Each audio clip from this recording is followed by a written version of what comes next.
For our daily cancellation today, we are reaching back into ancient history, all the way back to July 9th of 2024.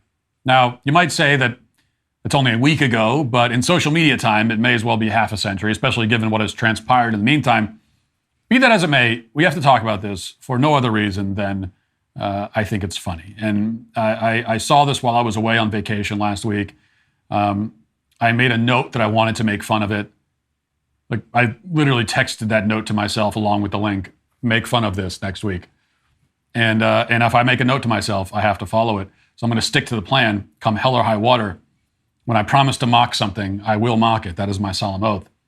So Becky Pringle is the president of the National Education Association. She gave the keynote address at the NEA annual convention last week. Now, I didn't watch the speech apart from the short clip I'm going to play in a moment, but from what I understand, it was mostly the sort of left-wing claptrap that you would expect from the teachers union president. But she got a little bit worked up as she spoke, and that led to this moment at the end of her speech. Watch. We are the ones who hold steadfast to the belief of the plausibility of the possible. We are the heirs of all who did this work before us. We must keep going. NEA delegates, we can do this work. We must do this work. We get to do this work. We will do this work because our students are depending on us to win all the things. NEA, we have to win all the things, all the things, all the things. Our colleagues are depending on us to win all the things. Keep going, NEA. To preserve our democracy, we must win all the things. Delegates, we won't go back. We will keep going forward because we are the NEA. We are the NEA. We are the NEA. And that's what we do. Thank you, NEA. Thank you. I love you. So as you can see, a triumphant, exhilarating speech, clearly inspired both in tone and content by the two great orators of our time, Kamala Harris and Dwight Schrute. So she begins by declaring, and I quote, "We are the ones who hold steadfast to the belief of the plausibility of the possible." The plausibility of the possible. Now, many critics of this speech have said that this statement makes no sense, but that's not true. It does make sense. It just doesn't mean anything, okay? It makes sense, but doesn't mean anything. There's no actual thought or idea being conveyed here, even though the words do basically fit together and form a legitimate sentence. So you can listen to that and say, well, that's a sentence. That's a human English sentence that a person could say, sure. This, again, is the Kamala Harris strategy, and it's what distinguishes her brand of incoherence from Joe Biden's. Because in Biden's case, the words don't fit together at all, and oftentimes the words aren't even real words.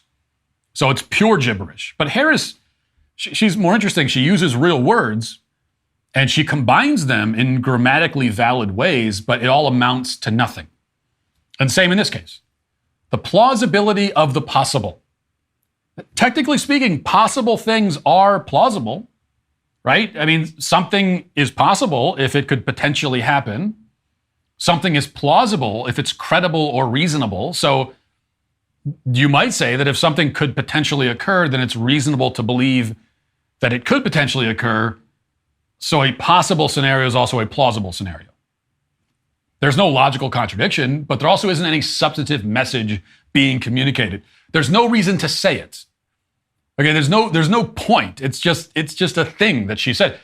She might as well have stood up there and declared, "We hold steadfast to the belief in the bigness of things that are large." Now, that isn't wrong exactly. Big things are large, sure, but it also isn't any kind of insight. It isn't anything at all. Saudi Arabia recently ended its 50-year petrodollar deal with the U.S., which has the potential to weaken the U.S. dollar. Since 1974, Saudi Arabia has sold oil solely in U.S. dollars, which was huge for our global economic dominance. Now they want other options. If there's less demand for the U.S. dollar, what happens to its value? It's for reasons like this that I feel it's important to diversify some of your savings into gold. And you can do that with the help of Birch Gold. Right now, qualifying purchases by July 31st are eligible to get a one-of-a-kind limited edition golden truth bomb. The only way to claim your eligibility is by texting Walsh to 989898. Protect your savings by diversifying away from the US dollar with gold. Text Walsh to 989898 and Birch Gold will help you convert an old IRA or 401k into an IRA in gold for no money out of pocket.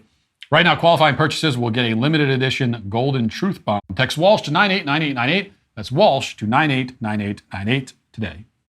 And from there, we're told that the teachers union members are heirs to those who did this work before them. Therefore, they must do this work. They can do this work. They get to do this work. They will do this work. They will work to do this work because the work they're doing is work that must be worked on.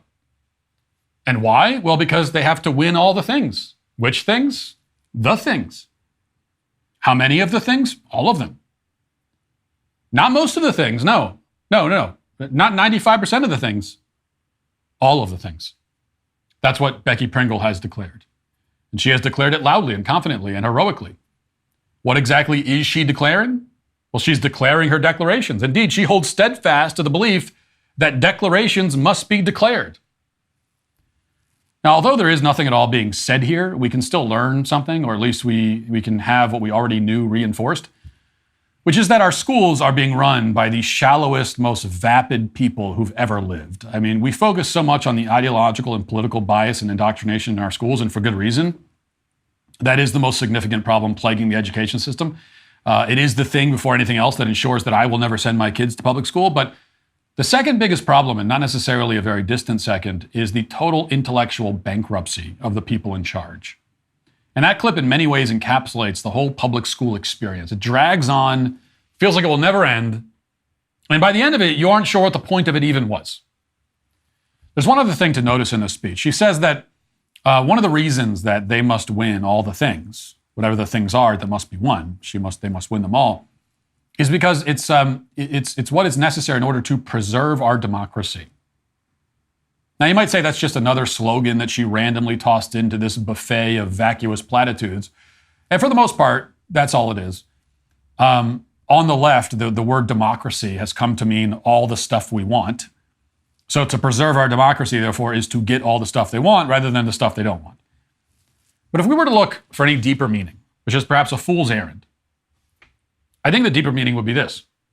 The left supports democracy when, and only when, it results in left-wing policies and helps to fulfill left-wing goals. So it is not democracy itself that they're so fond of, but rather the kind of culture and country that democracy might create. And this is why they say, for instance, that a ballot measure that protects so-called quote-unquote abortion rights is a win for democracy, but Trump being elected president is somehow an attack on democracy. They're both democracy, but one is the result they want and the other isn't. So democracy is a means to an end. And on the left, nothing has any value unless it is a means to an end. What does this have to do with the schools? Well, it has everything to do with the schools. By indoctrinating the next generation of Americans, they can preserve democracy in the sense of ensuring the results they want. They can control the democracy by shaping the people who participate in it. That's what she means. It's the only thing she said in that speech that means anything. And it is the reason, above all other reasons, why the public school system should be totally abandoned. And it's also why the teachers union president, Becky Pringle, is today canceled. Thanks for checking out this video. If you'd like to listen to my full podcast on the go, you can check out The Matt Walsh Show on Apple Podcasts, Spotify, or wherever you get your podcasts.